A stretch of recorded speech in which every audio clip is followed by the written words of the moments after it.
Just so you guys can get an idea of how the whole parkour works, I'll just quickly explain over the gears and stats that I use when I'm doing the parkour. So these are the 3 rings that I'll use. You know, get more life, take less full damage, and I always use Ring of Binding because I die a lot when I'm doing parkour. Happens, you know, you fall off edges. So just as tights to reduce the full damage further. That's basically the only piece of armor we'll be using, except we also swap that out for Moon Butterfly Skirt. I'll get to that in a second. You can also use the wings, but in my opinion the wings look garbage, so you gotta use the skirt. That's a parkour look, and I screwed up in the first video because he had the wings on for one of the jumps. Sorry about that. You want to use the skirt. That's definitely the parkour look. Anyway, so I'll quickly have to explain how those work. Right, so we have just as tights, we just use that so we reduce the fall damage. And when you jump, like normally, you have to get a decent run up, and when your character jumps, it's got a lot of momentum and power behind that jump. Alright, when we swap that out for this, for the Moon Butterfly Skirt, look how like weak this jump is, you know.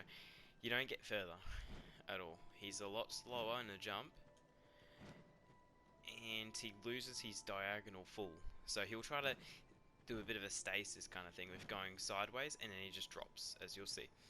So what are these good for? They almost completely negate the roll after you land on an object, so that's extremely useful. So if I, you know, do a crazy jump and land on a little platform, I won't do the roll, or at least he probably won't anyway. Sometimes he still will. One of the biggest things in parkour is trying to land on a little spot and then trying to get to another spot and another spot that you normally can't get to. So it's always step by step. You might get from this rock to some other rock, and then you might be able to get on top of something you can't normally get onto on top of. At the moment, I'm trying to get on top of Majula, and that's going rubbish at the moment. I've actually found a couple, but it's not working. However, that's basically the basic idea. You want to get from one thing to another, which will allow you to get to something you normally can't get to. And it's usually by falling on things and being precision jumping, having really good precision. So the things with these that I want to cover is doing a plunging attack doesn't work so well for these, so I'll try to do a plunging attack. Yeah? You saw that. Alright, I'll give it another shot. You have to do it just as he stops his forward momentum and he starts to fall. It's the only way to do it. However, if I put on just as tights, you'll notice there's a bit of a different story to it. I can just spam it. I can spam it and he'll just do it. Yeah, but if this one, if I just spam it, he's not going to do it. So it's one of the biggest differences. However, this is a thing that makes it stupid as. Alright, so let's look at gesture tights. That's how much you have to run before you can jump. It's still a fair bit. Alright, ready? And freak out. That's it. You basically don't have to move at all. You can pretty much jump on the spot like I'm doing right now. How do you do that? How do you do it?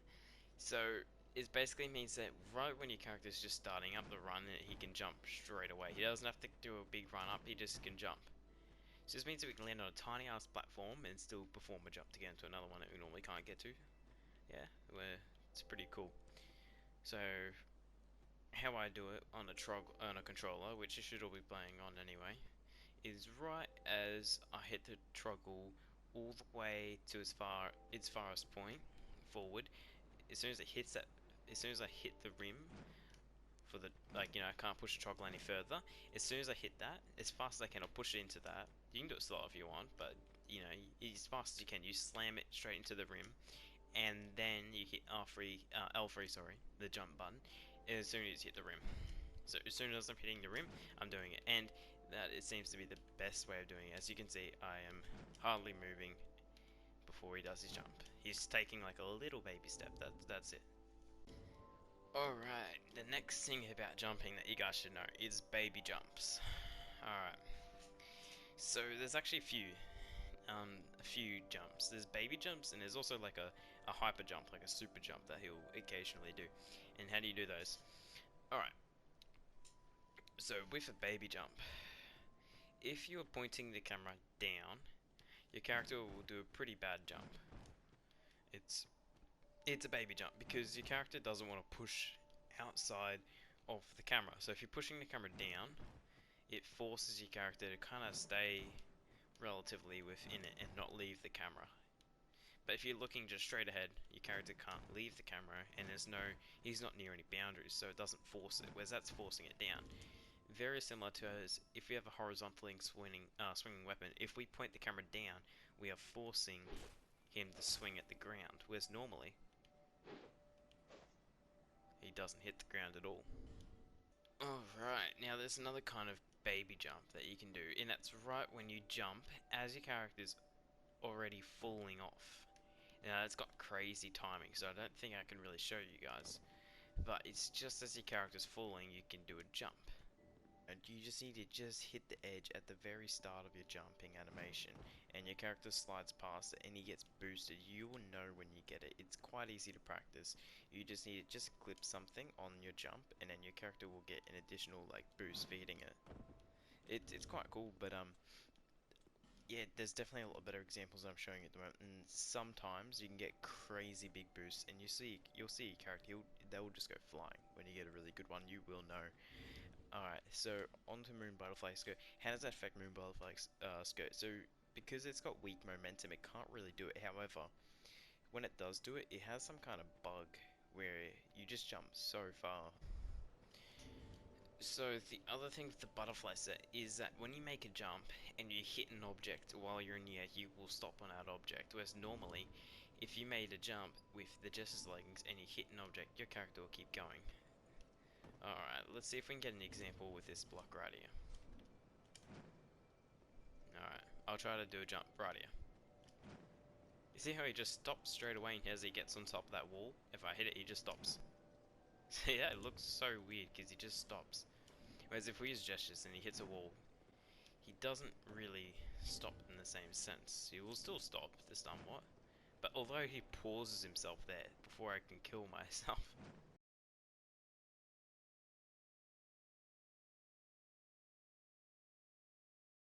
He doesn't have as much momentum in the jump, so he can't push past objects. I'll give an example. This little thing here that's normally supposed to be a one-way, if we try to butterfly it, doesn't work as well as if we just see that. So butterfly set definitely has its pros, but gestures has some abilities that, you know, the butterfly can't do. You know, you got to keep on switching up your gear between your gestures and the butterflies on the go. The butterflies doesn't reduce full damage as far as I'm concerned, so you got to watch out about that as well. Alright, so another thing you guys might have noticed is the binoculars. How I keep on using these things, and the reason why is because your character, if I try to turn around, my character has this kind of like turning animation, and if you screw that up, your character will move out to the side, and I don't want to risk that when I'm doing. See, like, look, okay, if I try to move it left, see that? I would have just fallen off. It's very tricky to move left, for example, without falling off. However, binoculars, you know, you can turn on the very spot so we don't fall off. If it was a very skinny ledge you're jumping on, yeah, you could probably fall off, I'm sure you could. But that's the ability that the binoculars gives you, that instant turning. Right here. Watch. See that? He moves forward ever so slightly, he'll move forward. And that forward motion will knock you off edges. So what you can do, indeed, is do your plunging attack and look the other way. He still kind of moves forward, but he brings himself up into this standing position instead of having the whole getting up off the ground kind of thing. It definitely helps. This is the way that you can survive a lot of the things that normally would push you off. So binoculars, big one. You know, you want binoculars. Also, when you get into a weird position, you can kind of look at things as well. One other thing I picked up with the binoculars when I was playing with them was if you go for a jump, check that out, because your character can come out landing the other way from a jump. Dude, binoculars are really cool, and I love doing parkour, and I love it because you see it, the creativity that you need. You need to outplay not Miyazaki, B Team, because B Team's going to patch all the obvious stuff. You know, they're not going to let you just easily jump over things and cheat out the maps. But if you outplay them, you know, you need to think outside the box and get them with that. So parkour is actually one of the funnest things. Okay guys, and just to quickly showcase the ability of the moon butterfly set, I'm just going to quickly show you. So if I try to jump over this, See that? He just jumps straight out. Bye bye. Let's try to do the same jump with Moon Butterfly set. See that? Yeah, and then using that instant jump. Look at that. That is my own message. What I have done is I'm putting messages now in these weird parkour spots, and you guys have to try to get to that message and rate it. That's your mission. Go.